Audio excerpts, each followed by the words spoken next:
Okay, let's go on video chat right now. I always like visiting with this guy, but particularly in this case, NFL, CFL agent Robbie Fry joins us today from his home in Calgary. How you doing, Frizy? I'm doing well. How are you guys doing?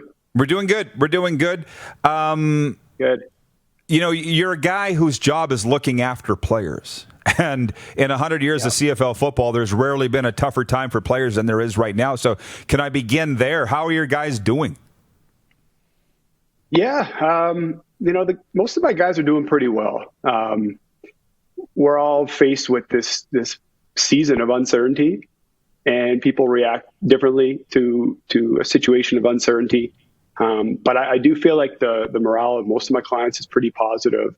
I think the PA, as far as communication goes, has done their best to give guys the heads up to plan accordingly with their finances. I know as soon as things hit in March and this became a reality, I reached out to all my clients just to talk about budgeting and what it looks like on the worst case scenario for your family. Just get ahead of things. And I know that's something my wife and I did too. Just when you're always preaching in sports, control what you can. And now it really became that time to really dive into what we've been preaching all along through something a little, more serious here in terms of let's just control what we can and plan for the worst. But I think morale is still up there. That's the sense that I get too from the guys that I talk to. But this is why I was so interested to talk to you. You represent the players. So when you hear stories like what's going on in Major League Baseball or even hockey, and not just about money, guys are hesitant to return to play because of the virus itself. Whose side do you take when you're watching this coverage in the news of sports right now? Yeah, I wear a couple hats, but first and foremost, every individual basis, I look at my guys that I'm there to mentor and to service. And I'm on their side when it really comes down to it. And I want to make sure that guys are, first of all, mentally okay and spiritually okay, and that their families are okay.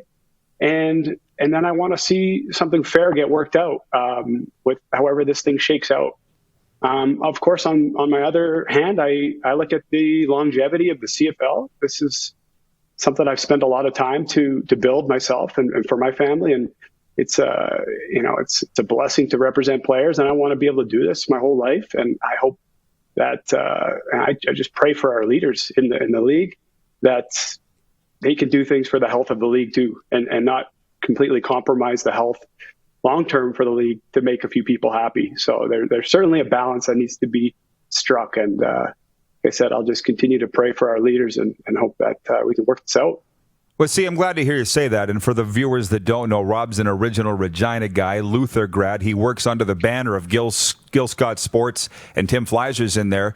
But, Robbie, I'm the same. I'm not criticizing the leaders, the commissioners, the owner. I'm not, because it's, nobody, there's no handbook for this. They're doing the best that they can. No.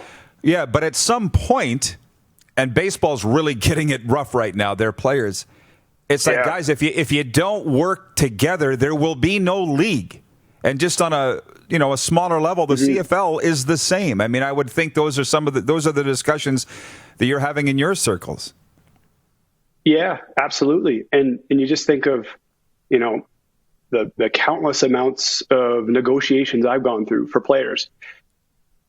You can't have them one-sided victories because those don't work out in the long run. Eventually those come to an end and end up ugly. You always want to find compromise on both ends to get a good deal done. And this is a major macro situation where both sides need to work together and develop trust and come at things from a healthy standpoint to make this thing work and have longevity and for everybody in their long-term situation, be able to take care of their family and provide. So I'm looking at this thing like depending on what happens with health regulations and the ability to get funding, once it gets past that, I'm looking at this thing just like a massive negotiation that has never been seen before, and people will have to come at things from a healthy standpoint of collaboration. Right. Sounds to me like you're just bracing yourself and getting ready, which I am as well in my other occupation, which you know what that is. Our director of scouting, Craig Smith, is watching. You know Smitty. He says, love Rob Fry. That's from Smitty. Everybody does, Smitty, and I would appreciate the shout-out. Alan Lee, our intern, the Asian sensation, writes in, Mr. Fry, who was your first client as a agent, and also who was your mentor as an agent when you began? Oh, that's a good question. I love to share this story because it's so important to how I got started, but it's close to my heart too. My first client I had was a good friend of mine, Rory Kohlert, who's also from Regina. And I grew up playing basketball with him. And then we ended up going to University of Saskatchewan together. He played football and I played basketball. And I was wrapping up my degree and trying to figure out what I wanted to do, after playing basketball and going to school. And I wanted to work in sports. And Rory said, well, why don't you be my agent? You've been talking about this. You watched Jerry Maguire. You want to be an agent. Why don't you be my agent? And so I got to learn the business by representing one of my best friends. And Rory was an underdog story. He broke his leg in his draft year and went undrafted, was a fifth year back to school. And if it wasn't for getting into Dwayne Ford's combine back then, the combine for the guys not invited to the combine, I remember that was my first time going to the combine, and I showed up and we got Rory into it last minute. And he was wearing the number 70, number 77. It was a D-line jersey. It was 3 sizes too big for him. It looked like he was running around with a bed sheet over his head, and he absolutely lit it up. Craig Smith was there. He probably remembers that. And that was sort of a big breakthrough for Rory and I. Is kind of my Rod Tidwell story. And Rory ended up playing 8 seasons. I was there when he played his 100th game a couple of years ago, and that was pretty special. And now he's retired and doing well in Winnipeg. But that was my first client where it all started. Well, then I remember very well when he went in the expansion draft to Ottawa, and we're like, what are you taking Rory for? Because he's going to be a free agent anyways, which he signed back in Winnipeg too, right? That's right. They took a bit of a flyer, but that was kind of a funny one. There wasn't much expectation on their end to sign him. I thought that was, all these things always happen throughout the course of a career. And I love when things like that happen that you haven't seen before and you charter through, uncharted territories. But that was a strange one. Here's a as far as mentor. Yeah, go ahead. Go ahead. No, go ahead. I was going to answer the latter of the question. Just as far as mentor goes, Gil Scott has been an incredible mentor to me. 7 years ago, we ended up having a mutual client, Jorgen Hoos, who's been on the show, great guy. And that started a great relationship between Gil and I, who's been doing this for 40 years. And I couldn't think of a better guy to learn this business from on many ends. And we share core values together. And so he has showed me the ropes the last 7 years, and Tim Fleiser as well, as I came on with those guys. Big Fresh. Right. What a guy. What a guy. Oh, I know. I appreciate that he watches my Instagram story every day. From Garnet Elmer in North Battleford. He says, what is the most important personal attribute that you possess that makes you a successful agent? Another good question. The biggest thing that I've come to realize over the years, and I've had to develop my own style, and I've had to just mature into understanding why I'm doing this. It's understanding that it's not about me. And I think when in any career, when you come to that realization, this isn't about me. I'm serving a purpose here, and understanding what your purpose is. And I think you excel and you thrive in what you're doing. And so when I really had time to understand my purpose in my role as an agent is to serve these young men and to mentor them and to help them on and off the field with their maturity, with their family life, with their finances. When you realize it's not about yourself, that's when you really thrive and be successful in your field. So that was big for me. Well, I'm going to say too for you, and I hope you don't mind, faith, integrity, and honesty. All kind of wrapped up into one, but I would suggest, I think that's your best attribute. From producer Clark. By the way, this is fun, isn't it, Frizy? I bet you were nervous coming on here saying, what are we going to talk about? This has been great. My heartbeat was going. I've never been on live TV, so I was, a little nervous, but this is a great time. It's going great. I haven't connected with you in a while since Halifax, right? It's been far too long. Yeah. Well, the odd text here and there, but yeah. From our producer Clark, has Rob had a show me the money type of moment where he and his client celebrated in a crazy fashion about something? I haven't had a moment where I celebrate in a crazy fashion over a big deal, but it always feels good when I strike a very good deal for my client and they're appreciative. I think of just some people that come to mind. Was it last year? DeVaris Daniels, who was on the show not too long ago. You know, we did a very good deal for him to sign in Edmonton, and he wanted to take me out for dinner. I'm so used to taking players and their wives out for dinner. He and his girlfriend took myself and my wife out for dinner, and that's a moment I'll never forget because it was just so thoughtful of him, and to see that appreciation from his end, man, that was a lot of fun. Doing Micah Johnson's contract in Saskatchewan last year was a lot of fun. That was a record-setting deal, and Micah was really grateful. Micah's been an awesome guy to build a relationship with. He's been he was here in Calgary for a long time, so I was able to get to know his family. So when I get to know a player and his family and his kids, it's even that much more meaningful when we strike a big deal and get to see how happy they are and filled with joy. Yeah, but his last contract, Micah's last contract with the Stampeders, was the shot heard round the world. I would say that was your first big contract, as people in the CFL were going, how did Frizy get that out of Huff? Was that your first big deal?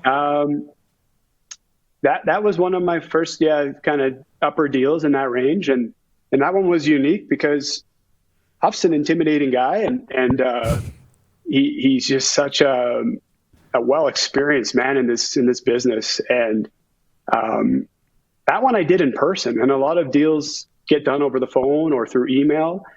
And I was a little bit nervous going right into his office, but I just felt like that would be the best way we could figure something out. And I've developed an awesome relationship with Huff over the years because he and I will get together in person. I'm fortunate that I'm here in Calgary and able to do that. So that was some breakthrough for me as far as my relationship with Huff. And Huff was happy, and Micah delivered on that contract. He had 2 healthy years, 14 sack season. So, I could go back to Huff and argue that maybe he was underpaid when you look at it at the end. But no, that was and you fun. would. Yeah, that's your job. That's your job. Trent is watching in Norway. He says, great comments to Rod. Faith, integrity, and honesty mean more than people think on the surface in anything. Great interview. Fry should also be a rock star of the day. Well, I'm not sure if Frizy would cover his flow with the hat that goes with being the rock star of the day, but we can ship one out to him in Calgary. One more. Clark's got one. What does Rob think about the quarterback salary argument that I had with Nick? Well, I know what Rob thinks. I think quarterback salary should be capped. Nick doesn't, right? Because he said they're the franchise. Where do you sit on where the new CFL might be? Because I am honestly a proponent of capping quarterback salaries.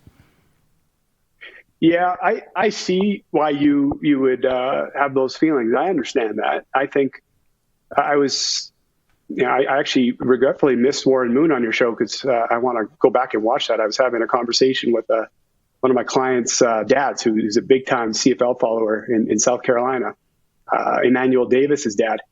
RV, and he's under the same belief as you, and I just see it from an economic standpoint. It makes sense to cap the quarterbacks. I have quarterback clients, and I separate myself, and I think of James Franklin, Nick Arbuckle. I love to see them and their families get compensated on what the market is demanding for them. Great for them, and they've earned that. But I think that a market correction, could make sense, so that things could be a little bit more evenly spread out. I think that the voice of American players who, especially this year and through free agency, felt like their share of the market is getting hit. And, that led to the TJ Jones stuff that we went through. So I think that quarterback market correction has some merit to it. I'm on the fence a little bit, guys, just because I have some quarterback clients. So it's a tough one for me to answer and to pound my fist on the table for. Cool. Good answer. Good answer, as they say on Family Feud. Good answer. Frizy, we'll let you go. Here's hoping CFL football is on the field sooner than later. Chat with you throughout the summer, hopefully. Say hey to Christina for me, and I appreciate the time. This has been a blast. Yeah, that sounds good. Thanks for having me on. We'll connect again soon. Thanks, Rob. Rob Fry from his downtown Calgary condo. How beautiful does it look there, by the way? From our intern, Alan, the Asian sensation, says, dual rock star of the day. Hear ye, hear ye. A record day, Rob Fry and Warren Moon. Alan, you're the intern. I make those decisions. Do you hear the giggling on the other side of the wall here? Yeah, that's awesome. Don't get bigger than your britches, Alan. I say that only somewhat in jest. You're watching Rod Pedersen On Demand. For more of The Rod Pedersen Show, visit rodpedersen.com or follow Rod Pedersen on social media.